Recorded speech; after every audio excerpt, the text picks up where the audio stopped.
dia, meus amados irmãos, que a graça e a paz que vem da parte do nosso bondoso Deus, da parte do nosso Senhor e Salvador Jesus Cristo, possa habitar em cada um de nós e nos fazer abundar nesse conhecimento, esse conhecimento progressivo, né? Na graça do Senhor. Amados, chegamos hoje aqui à sexta-feira, o nosso último dia desta semana aqui em que estudamos a palavra. Amanhã estaremos recapitulando toda essa lição, as 12 perguntas, mais o verso síntese dessa lição que nós estudamos essa semana inteira, estudando sobre os propósitos de Deus, conforme Paulo descreve aqui no capítulo 9 de Romanos, né? E ontem, na quinta-feira, nós vimos, né, Paulo conduzindo o povo a uma reflexão através de perguntas bem interessantes, né? Para que o homem não duvide da justiça de Deus, né? Que Deus sabe o que faz, né? Quando ele endurece o coração de alguém, que é uma força de expressão, né? Que Deus não endurece o coração de ninguém, é uma força de expressão para dizer que o homem é orgulhoso, quanto mais Deus, né, insiste na verdade, mas o homem finca o pé lá na mentira para desafiar Deus. O problema está no coração do homem, na cobiça do homem, né? Por isso que ele pergunta, quem é você, homem, para questionar Deus, né? Aí ele cita o exemplo do oleiro, aquele homem que trabalha com barro, né, fazendo jarros, tanto jarros para o uso nobre, para que contenha coisas valiosas nele, e também aquele jarro que vai se utilizar, por exemplo, para colocar a lavagem do porco, a alimentação do porco, né? Vasos que vão usar coisas que ele usa o termo desonroso, né? Coisas que não têm muito valor, coisas que não têm valor algum, que a gente não dá valor nenhum para eles. Pois bem, ele cita esse exemplo.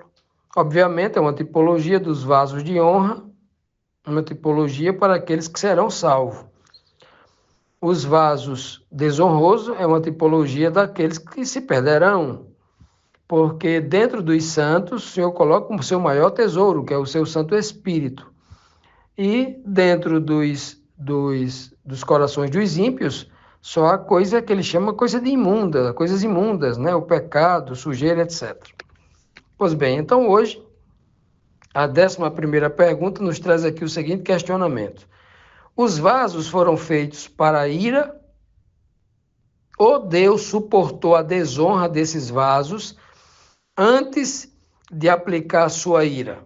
Olha o que diz Paulo aqui, ó. Se todos os vasos foram feitos aí para a ira de Deus, né?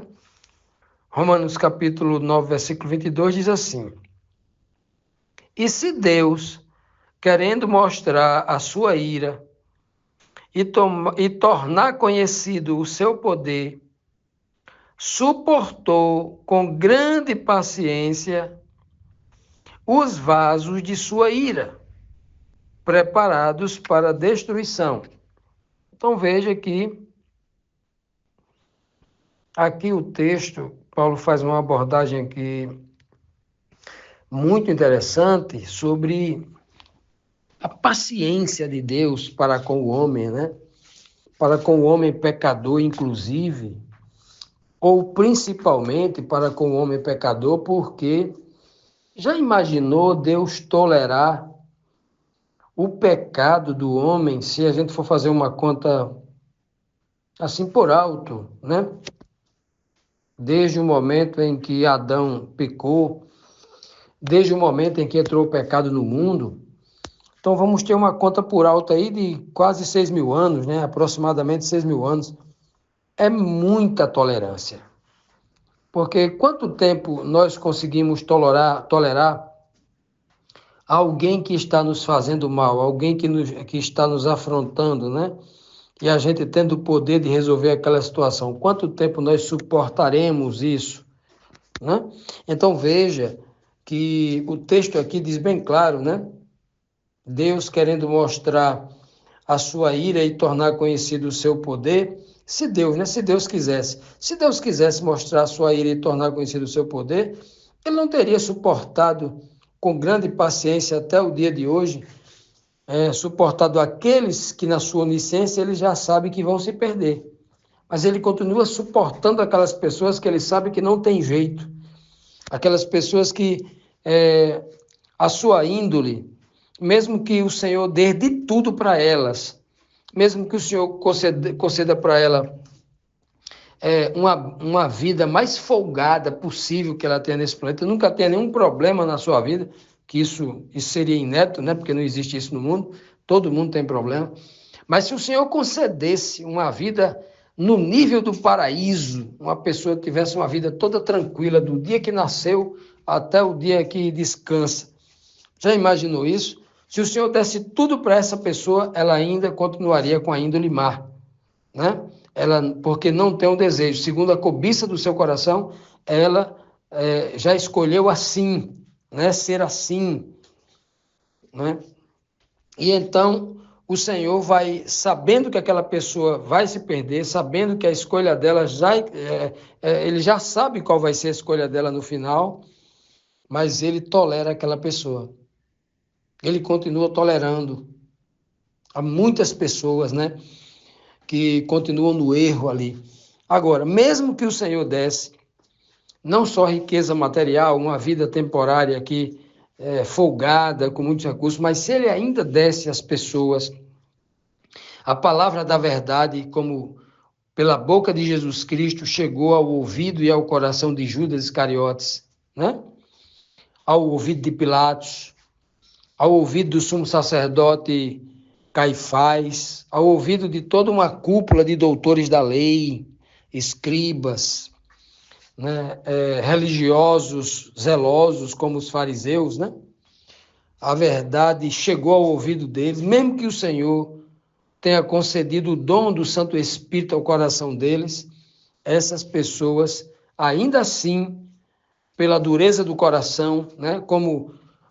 Aí você pergunta, Fábio, é possível alguém ser usado pelo Espírito Santo de Deus, ser ungido com o Espírito Santo de Deus e ainda assim se perder?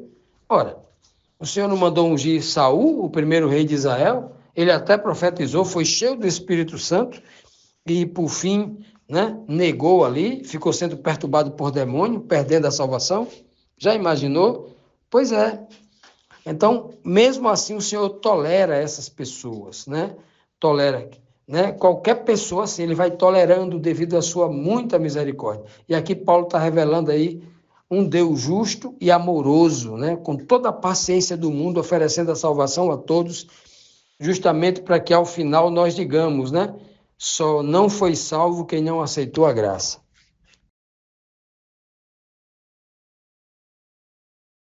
Continuando, amados, vamos para a nossa última pergunta aqui da nossa lição, a pergunta 12, que nos traz aqui o seguinte questionamento. Por que Deus tolerou com paciência a desobediência dos vasos de desonra? Que é o termo que ele, né? Que é aqui os dois exemplos aqui que Paulo usa. Vaso de honra para os justificados, né? Os santos que se justificaram, que buscaram a justificativa pela fé.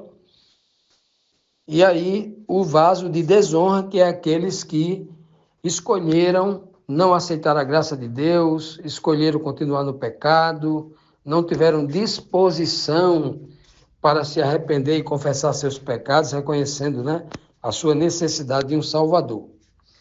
O verso de Romanos aqui é Romanos 9, 23, que diz assim: que dizer? Se ele fez isto para tornar conhecidas as riquezas de sua glória aos vasos de sua misericórdia, que preparou de antemão para a sua glória. Aí Paulo questiona, né? O que vamos dizer? Né? O que dizer, né? Se ele fez assim, o que é que nós vamos dizer se ele escolheu usar de tolerância, usar de paciência, de misericórdia, com esses vasos de desonra, né? O que é que a gente vai dizer? Né? Vai dizer o quê? Ele fez isso por quê? né? Ele está suportando a força, faz parte do seu caráter. Paulo explica aqui, ó, ele fez isso para tornar conhecidas as riquezas de sua glória.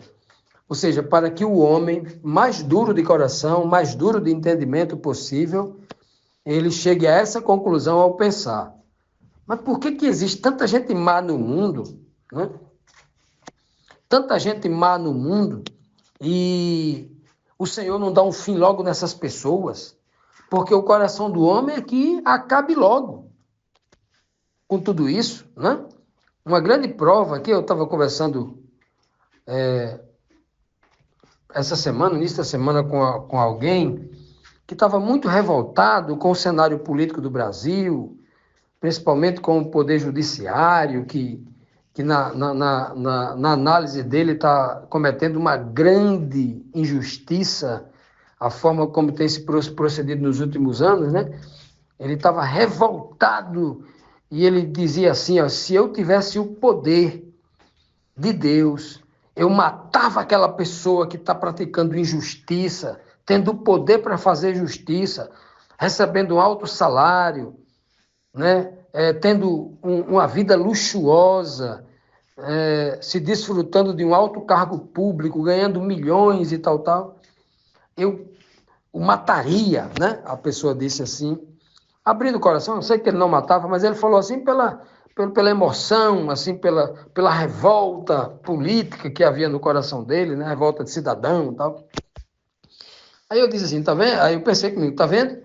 O homem, ele não suporta qualquer tipo de injustiça, mesmo que pequena que seja, ou grande, e que a gente sabe que ninguém neste mundo fica impune fazendo uma injustiça, né? Todo mundo sabe que é uma questão de tempo para a justiça vir sobre aquela pessoa, né?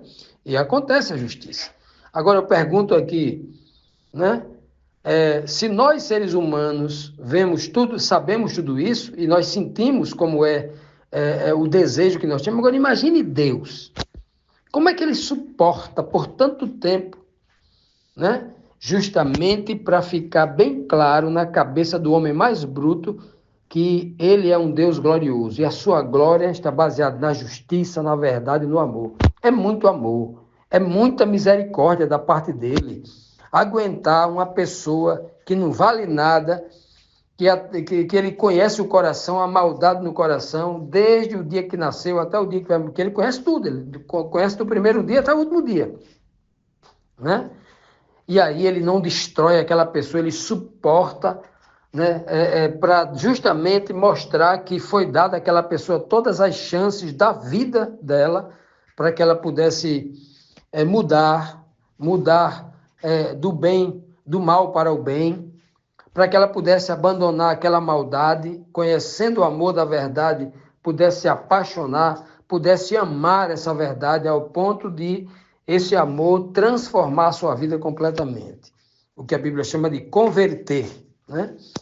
É por isso que o texto diz, para que todos saibam a riqueza da sua glória, aos vasos, né, de sua misericórdia. Olha só, esses vasos que é alvo da sua misericórdia, que ele tem preparado, né, de antemão aí, tudo para a sua glória. Então, para os crentes que dizem assim, mas por que Deus permite que esse povo fique abrindo a boca, falando mal dele, dizendo que ele não existe, que ele é um Deus mau, que permite que pessoas adoeçam, que crianças morram de fome, que homens maus sejam estupradores, sejam pedófilos? Por que Deus não bota um fim logo em tudo isso, se ele está no controle de tudo, né? Muitas pessoas questionam isso, né? Por que Deus não faz isso, né? Agora a resposta seria, iria adiantar se ele fizesse isso? Quem estaria, a segunda pergunta, quem estaria vivo no mundo? Ora, se só tem uma possibilidade do homem ser transformado, não é o castigo, não é a força, não é o fogo, não é o ferro, não é a tortura que faz o homem mudar. A única possibilidade é o homem mudar por dentro e só tem uma forma, é o amor. Primeiro, a alma tem que ser iluminada pela verdade que liberta. Depois dessa verdade, o conhecimento da verdade é que é a força motriz, é a gasolina, é o combustível para que esse amor cresça. Sem conhecimento não há amor. Não é? Como é que eu vou entender? Como é que eu vou amar alguém que eu não conheço? É impossível. Você começa a amar alguém, uma pessoa que você começa a conhecê-la, ver o gesto de bondade dela, começa por uma admiração, né? A bondade, a misericórdia, a inteligência que aquela pessoa tem, completamente assim, devotada, empregada para fazer o bem, para amar as outras. Você começa a amar aquela pessoa. Conhecimento. Se você não conhece, não ama, né? Então, muita gente se questiona, por quê? Qual é o remédio da humanidade? Qual é o antídoto? Conhecer Deus. Conhecer a sua verdade. Conhecer o seu amor. Essa é a solução, não tem outra, né? Por isso que Cristo diz lá em João 17,3, né, que a vida eterna é esta. Para o homem viver eternamente, resolver o problema do pecado, resolver o problema da maldade, a vida eterna é esta. Que eles conheçam a ti só, por único Deus verdadeiro, e conheçam também a Jesus, aqui eu, a quem tu enviaste.